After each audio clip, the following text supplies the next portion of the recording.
katika vita kati ya Iran na Israel.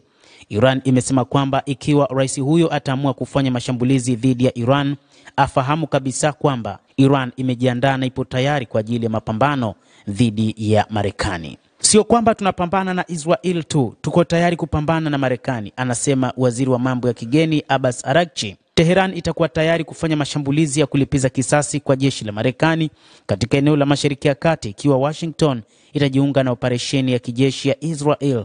Waziri wa mambo ya nje Abbas Araghchi alisema, akiambia NBC News katika mahojiano, kunapotokea vita pande zote mbili hushambuliana. Hilo linaeleweka kabisa na kujilinda ni haki halali ya kila nchi, alisema alipoulizwa iwapo Iran ingelenga jeshi la Marekani katika Mashariki ya Kati iwapo itaamua kufanya mashambulizi, kama ambavyo rais wa Marekani Donald Trump alivyosema kwamba amejipa wiki 2 kuangalia mzozo huo ikiwa Iran itakubali kufanya mazungumzo. Hata hivyo, Iran kupitia Abbas Araghchi, mwanadiplomasia wake na waziri wake wa mambo ya kigeni, ameshiriki mazungumzo na viongozi kutoka mataifa ya Magharibi ikiwa ni pamoja na Uingereza, Ufaransa pamoja na Ujerumani, pamoja pia na kiongozi kutoka Umoja wa Ulaya EU.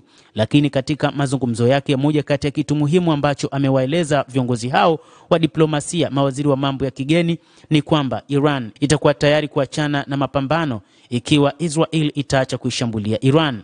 Kadhalika, Iran imesema kamwe haitaachana na mpango wake wa urutubishaji wa uranium na kwamba itaendelea kufanya shughuli zake hizo kwa sababu imeshaweka wazi kwamba ni shughuli ambazo ni za amani kabisa, na kamwe haikuwahi kutengeneza kombora lolote la nyuklia, na hata kama ingekuwa na kombora hilo haikuwahi kufanya uchokozi kwa taifa lolote katika mataifa Mashariki ya Kati ama mataifa mengine katika ulimwengu.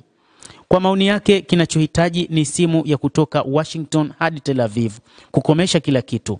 Hapo awali Trump alisema Marekani ipo tayari kuipa Iran muda wa wiki 2 zaidi kujaribu kutatua masuala ya nyuklia ya Iran kidiplomasia na kuzuia mashambulizi ya Marekani dhidi ya Jamhuri ya Kiislamu ya Iran. Usiku wa Juni 13, Israel ilianzisha mashambulizi na Iran ikajibu mashambulizi hayo. Hata